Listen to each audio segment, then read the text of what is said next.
Fin du 9e siècle, début du 10e siècle, les peuples à la conquête des espaces se cherchent. Des guerres d'extension sont livrées, des guerres d'occupation territoriale sont organisées, des peuples très accueillants aussi offrent et donnent leur terre aux nouveaux arrivants. L'histoire de l'occupation du Cameroun jusqu'à ce jour pose encore de sérieuses interrogations sur la nature et l'origine de certaines peuplades. Car au Cameroun, il y a des peuples dont on maîtrise le mouvement migratoire et d'autres dont on ne maîtrise aucunement les mouvements, les marches, les guerres d'extinction, les processus d'installation. C'est le cas des Baok. Un peuple, trois royaumes. Un peuple, une histoire. Un peuple, un département. Notamment le département d'Unité. Allons donc ce jour découvrir l'histoire du royaume Baok. Situé à l'ouest du Cameroun, les Bamileke, peuple des Grassfields, reste à ce jour l'un des peuples très dynamiques et paradoxal. Individualiste et solidaire, matérialiste et expansionniste, fier et discipliné. Malgré leurs origines et histoires quasi communes, ils parlent un très grand nombre de dialectes répartis sur une centaine de petits royaumes indépendants où certains assument avec fierté le fait d'être parmi les plus anciennes dynasties. Cas du peuple Baok, plus vieille dynastie dans le Ndé. Les Baok, c'est l'une des plus vieilles dynasties. La légende dit que le premier chef est sorti de la sacrée petite. Mais en fait, je dis là, considérons que c'est une légende. Mais déjà là, c'est un prémisse, c'est une indication première pour dire qu'ils sont les premiers occupants. Un peuple à l'ancêtre commun et trois chefs.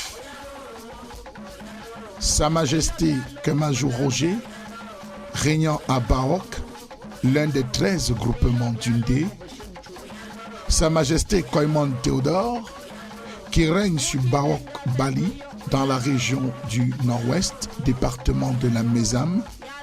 Sa Majesté Ketia Djanda Rodrigue, qui règne sur le peuple de Baok Vechemchou.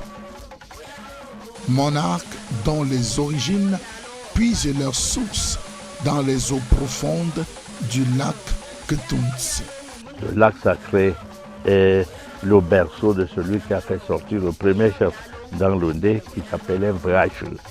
Vrache, dans l'intégralité, veut dire le chef qui ouvre. C'est le nom le chef Baok qui a été le premier à faire sa route dans les pistes de ce département. C'est là qu'il a ouvert le premier. Et les autres chefs sont arrivés par une série d'immigration et de combinaisons comme vous connaissez. Donc, Baok est le berceau. L'histoire nous apprend que jusqu'à ce jour, un énorme mystère plane sur l'origine des Baok, premiers occupants d'Undé, alors que l'on sait exactement d'où viennent les autres peuples occupant l'actuel département d'Undé. Bangoula vient de Bangou là-bas. Bamena et Bangoula et Bazou, toutes sortes de Bangou, on peut dire. Les Bangates viennent de Banka. Renava vient de Bapa. Les Bangoua viennent de Badrefa. Les Bangan Fokam et les Bangates viennent de Banka. Les Bandunga viennent de Ambeka, de machin. Les Bakong viennent de Bantoum, là-bas dans les trucs. Les Bama et tout ça, c'est les Banyoun. Ils sont mélangés dans les trucs qui viennent de là. Il y a toutes les indications. Les Balengou viennent de Balé. Toutes ces indications, les Bachingou, ici avec les Bamena, il y a toutes ces indications. Mais les Baok, eux, ils sortent d'où? Voilà la question qui pose. Donc, ce sont eux. Loin d'imaginer une histoire pareille à celle des Bassards liée à la grotte de Ngokli-Touba, force serait de constater que des liens très lointains rattacheraient les Baroques à la plaine de Meroué, où, fatigués d'attendre le départ de leur monarque fatigué et malade, ils auraient pris par l'entremise d'un prince la route qui les aura conduits dans un premier temps dans les savanes de la plaine Tikar et puis après dans l'actuel site au vu des guerres sanglantes menées par les guerriers Peul. Les Juifs qui sont descendus du Soudan ont suivi le Nil et sont arrivés dans la plaine Tikar. Il y a eu dislocation dans la plaine Tikar, comme vous voyez. D'autres ont pris les chemins au plateau de l'Ouest, comme les Grassfields, là, et d'autres là. Ceux qui ont occupé cette partie du territoire qu'on nomme aujourd'hui le Ndé sont les Baroques. En parcourant d'autre part les écrits témoins des explorateurs et colonisateurs, force est encore de constater que le peuple baroque occupe cette partie du territoire national depuis le XIIIe siècle. Von Bismarck, dans ses mémoires, est allé jusqu'à comparer l'organisation du royaume baroque avec celui du royaume Bamoun, parlant de l'organisation sociétale, de la très bonne structuration du royaume et d'une langue véhiculaire suffisamment répandue, sans toutefois oublier de porter le regard sur la grandeur de l'armée. Baroque est le véritable peuple autochtone du département du Ndé. Cette partie du territoire national que l'on nomme le Ndé est occupée par les Baroques depuis le XIIIe siècle.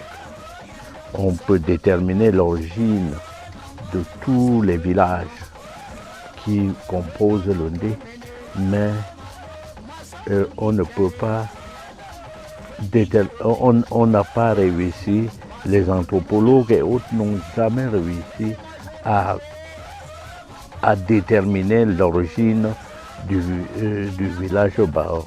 Le Medumbar, comme vous le savez, le langage véhiculaire dans l'ensemble du département du Ndé. Et l'origine de ce dialecte, c'est les Baroques qui sont installés dans cette partie du territoire. En parcourant les arcanes de l'histoire baroque, il a été donné de constater que cette grandeur a suscité de grosses jalousies de la part des peuples nouvellement accueillis et installés qui ont organisé de grosses intrigues entre ce peuple et les colonisateurs au fin d'éclater ce royaume. Le peuple baroque a subi une existence très mouvementée au cours de son périple. Il a été victime d'un génocide de la part de la soldatesse allemande à la fin de la Première Guerre mondiale. Une partie de ce peuple a émigré vers le nord-ouest et l'autre partie de ce peuple est restée sur place. L'histoire nous apprend que dans sa grandeur, le roi baroque prit la femme d'un de ses serviteurs, notamment Venganfa, venu de Bafan dans le Honkam. Le serviteur cocu attendit patiemment le jour de la revanche. L'occasion lui fut donnée d'ouvrir la danse que, lors d'une manifestation devant les autres rois de la région. Pour assouvir sa vengeance vis-à-vis du roi ou de son roi, il se fit fabriquer 4 sortes de louches représentant les 4 points cardinaux, exprimant de fait avec arrogance la suprématie des Baroques sur tout le monde. Chose qui déplut grandement au roi Bangwa, Balengu, Bamena et Banganté, qui décidèrent alors, après une rencontre, d'annexer définitivement le peuple baroque. Venganfa, c'est le gars qui vient de Bafang, qui arrive et se joint au peuple baroque. Il a raté la chefferie au niveau de Bafang et il est arrivé au niveau du Ndé. Trouvant le chef baroque qui s'associe avec lui, lui donne une partie du territoire. Et comme il est vaillant artiste, c'est de rechercher des forces qui puissent lui permettre. Venganfa Lunjubudu, c'est-à-dire qu'il a fabriqué euh, une cuillère à double sens et qui pouvait, lors d'une grande danse qui rassemblait tous les monarques d'Undé, il a bu de ce côté, il a monté du côté de Bangoula ou de Bangante là-bas et tout, donc il a bu et puis il a déclenché le courroux de tous les monarques. Il y a eu une coalition, déjà jaloux de ce peuple, il y a eu une coalition qui leur donnait une occasion d'envahir Baok. La première stratégie mise en place fut l'assassinat de ce roi Baok, dont la mort devait provoquer la décadence du royaume. Tandis que onction a été donnée au roi Bangante d'entrer en contact avec les Allemands pour leur signifier que les Baok seraient en train de pactiser avec les Français. Ce qui est à l'origine de la décadence. Il y a eu une simple complicité auprès de l'administration coloniale pour dire que le chef Baok, c'est lui qui favorisait l'arrivée des Français dans et les Allemands, à la perte de cette guerre, sont partis avec un courroux parce que représentait le roi Baok comme l'élément perturbateur. Quand un royaume reste sans leader, c'est le début de la décadence. De part et d'autre, les gens, pour pouvoir fuir les représailles de cette attaque violente qui devait provenir de n'importe où maintenant, ont été obligés de se réfugier dans les villages voisins. Bangante, en réalité, ne débute qu'après la tranchée du stade municipal de Bangante. Le stade municipal que nous avons tout de suite après cette hostel-là, ou Batella, à partir à la limite de Batella et en remontant tout le centre administratif urbain et tout, Baok a eu une existence très mouvante. Son histoire est suffisamment complexe. Et jadis, il occupait de très grands espaces, mais aujourd'hui, il est réduit à la portion dans laquelle vous évoluez tout de suite là et que nous sommes fiers d'appeler la principauté. S'étant rendu compte de la faiblesse du peuple Baok, les voisins ne firent qu'une bouchée du territoire Baok, se partageant tout, quartier, village, richesse, femmes et enfants, avec la complicité des Allemands. Il ne fallut qu'attendre l'année 1926 pour revoir le sourire sur les lèvres des Baok, déjà fragilisés grâce à l'arrivée des Français. Le commandant Giraud a trouvé qu'il était normal qu'on puisse réinstaller Baok dans ses trucs naturels, mais la chefferie Bangante, il faut le dire, qui s'était installée, il s'est installé sur le site de l'ancienne chefferie Baok. Et la législation française avait voulu à l'époque accorder en compensation de ces territoires-là de larges espaces au niveau du projet Route du Nord. Où après il y a eu un second site qui se trouvait dans la zone de Ndi qui avait été indiquée pour que l'on puisse confier cette zone au Baok, afin qu'ils puissent enfin que ça puisse enfin compenser leur territoire occupé.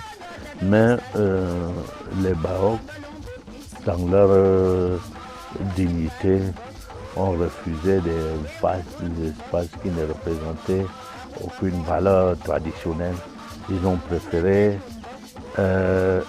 la dignité se mettre dans cet espace réduit, mais avec beaucoup de dignité, en occupant ces petits espaces que nous avons parce qu'ils sont très proches. Des symboles comme le lac sacré de Tounsa, la forêt sacrée avec ses 9 pierres ancestrales. À ce jour, les Baok n'ont plus que leurs yeux pour contempler ce territoire qui jadis était le leur. L'actuelle chefferie supérieure de Baoc se trouve à quelques encablures du lycée, non loin de la concession de même enfant Kécha, sur la route de Kéch, où mon père, celui qui m'a mis au monde, est né. Voilà l'ancien chefferie Baoc. Et la limite de ce territoire se trouve exactement au niveau, dans la tranchée qui se trouve après le stade municipal de Banganté. Quand vous parlez de Banganté, Banganté est une expression Medumba qui veut dire refus de l'esclavage, ce qui refuse l'esclavage.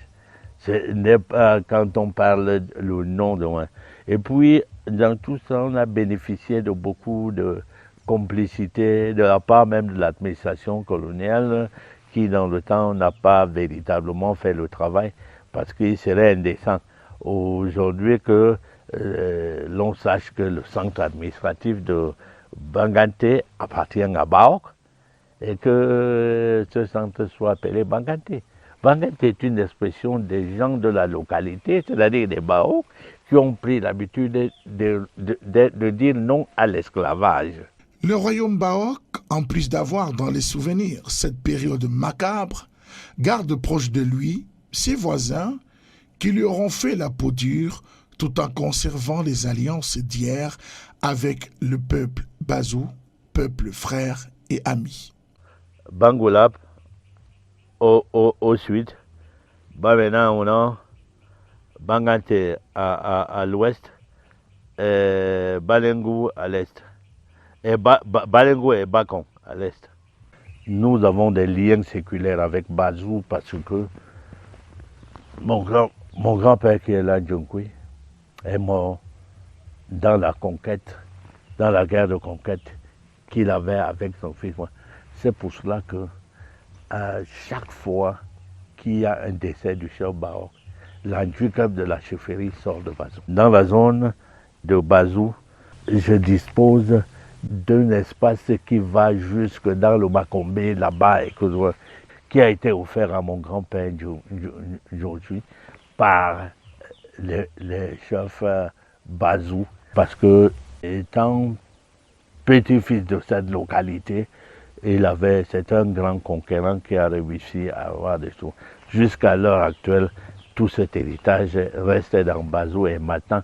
Réduit ce jour à 6 quartiers, concentrés sur une superficie de 10 km², pour une population estimée à près de 3500 habitants, le monarque de Baoc se refuse à accepter cette délimitation de son territoire. Quand je reçois les autorités administratives, je leur fais comprendre que Baoc, par analogie, c'est la principauté de Monaco. On l'a spolié de ce droit sur cette terre, mais on ne peut pas déterminer la superficie. Moi, de mon état, quand je regarde un tout petit peu sa chose, je dis qu'il serait présentant que d'aller essayer d'additionner des surfaces que je ne peux pas occuper de moi. Quelqu'un qui avait 7200 habitants à l'époque, c'est dans les livres, vous voyez, à l'époque, avant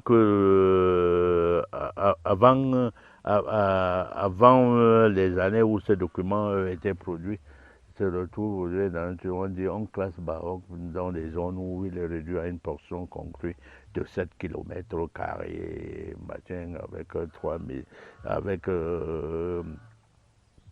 moins de 5000 habitants, et ainsi de suite. Mais pour moi, ça n'a aucune importance. Je dis, c'est juste des écrits. Mais ce que le peuple veut, c'est avoir la fierté de se sentir Baoc, parce que, ce sont eux qui sont les autochtones.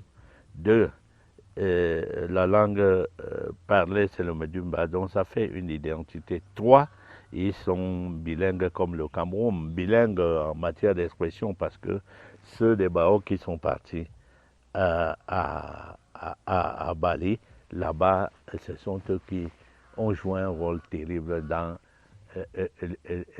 l'unification du Cameroun.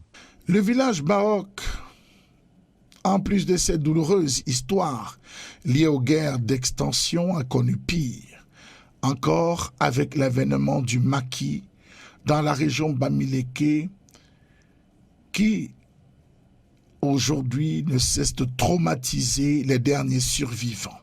Il y a, oui, à Baok, un événement qui a secoué l'ensemble du Ndé. Commandant de l'H, qui était un commandant français du poste de Bangante, a décidé de venir rendre visite au chef Baok ici. Et il a été stoppé net au carrefour Bakong, au carrefour de cette route qui mène à Bakong, qu'on appelle Talou. C'était le jour le plus sanglant où on a massacré, et les Bakong, les Bangoulab et les Baok, tous ces peuples-là se sont retrouvés.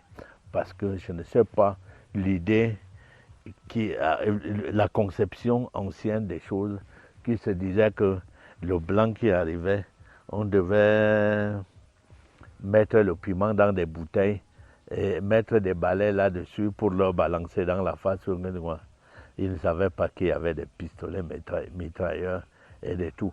Avec même des tirailleurs qu'on appelait à l'époque des commandos. Les commandos étaient là, ils ont supplié, ils ont demandé aux blancs de ne pas dire. Le blanc dit que non, j'ai un ami qui se trouve de l'autre côté, moi je vais le chercher.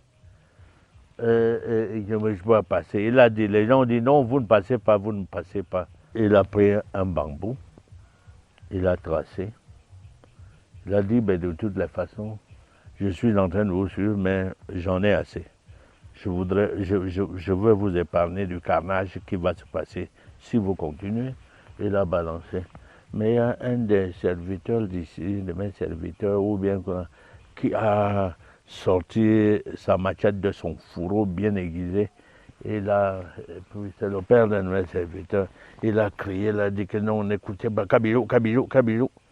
Et il a dandiné, il est parti en l'air avec la machette, en descendant pour couper le bambou.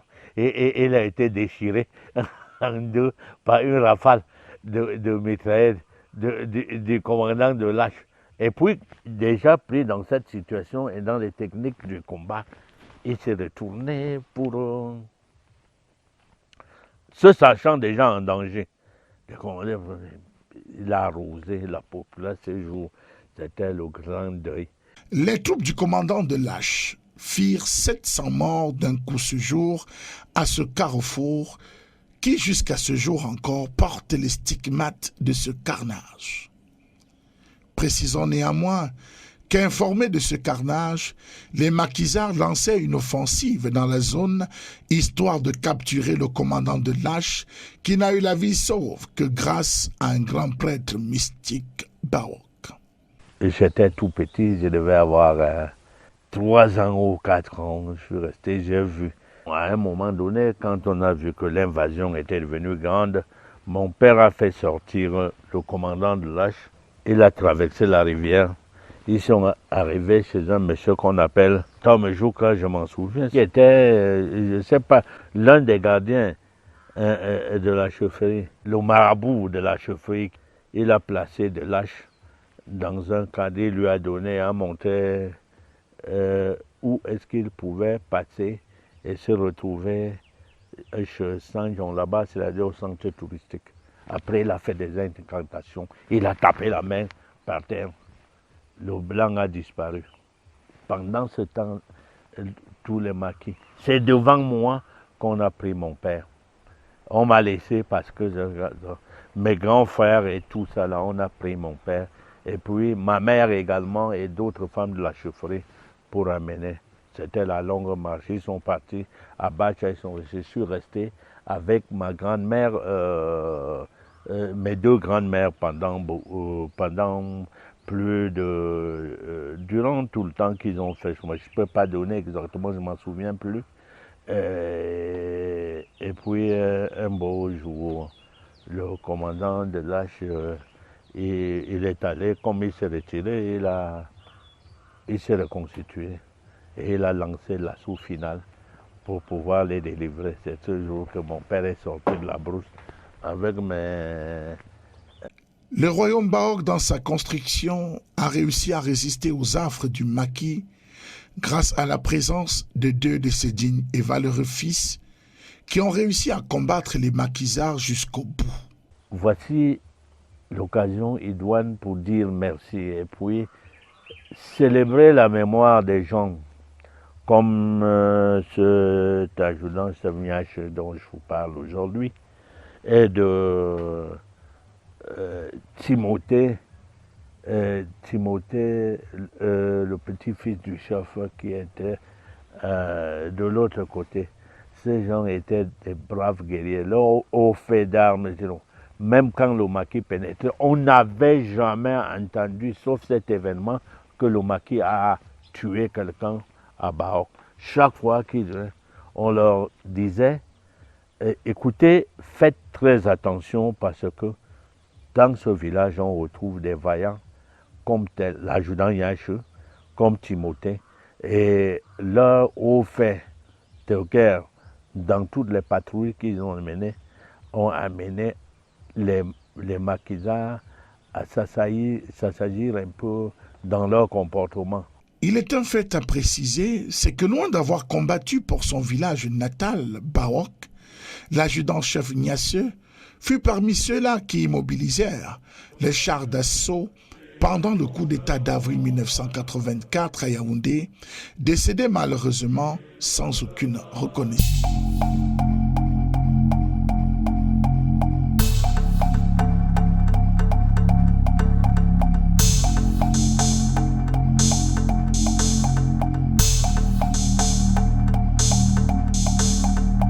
Alors qu'une guerre sans merci battait son plein en pays bamileke avec la plus grande barbarie.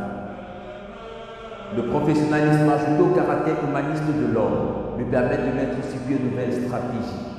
L'adjudant-chef Niache, de par sa bravoure, a laissé une identité. C'est ça qui nous a confortés lors des premiers. Nous avons eu à creuser 10 km de route avec la main.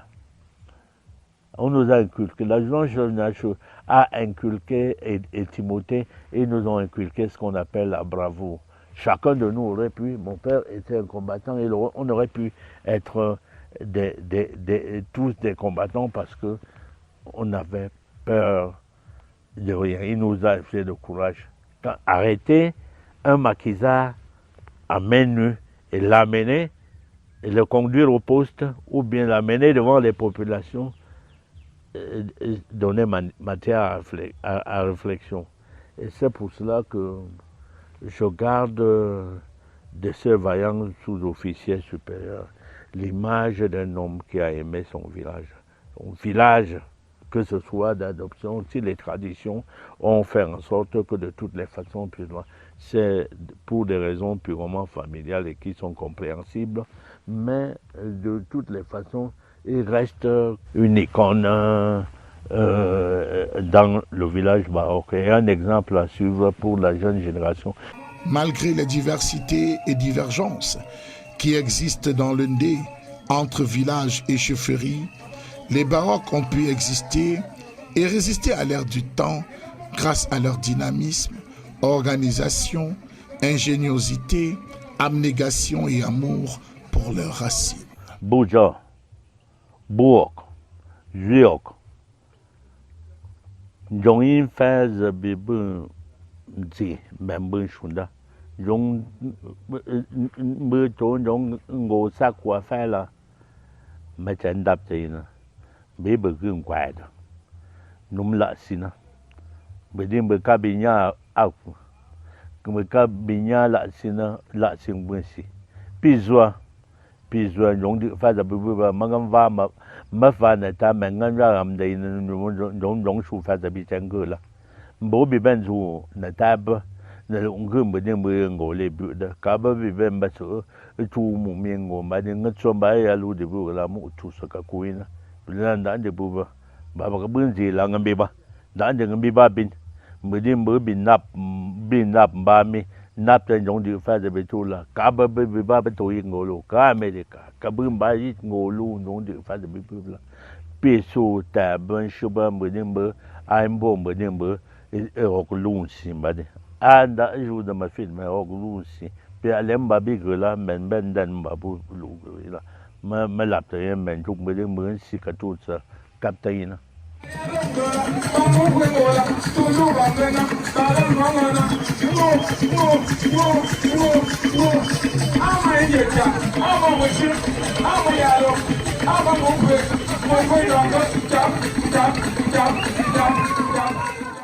Les Baroques aujourd'hui n'attendent qu'une seule chose, qu'ils soient restitués dans ce qui était leur.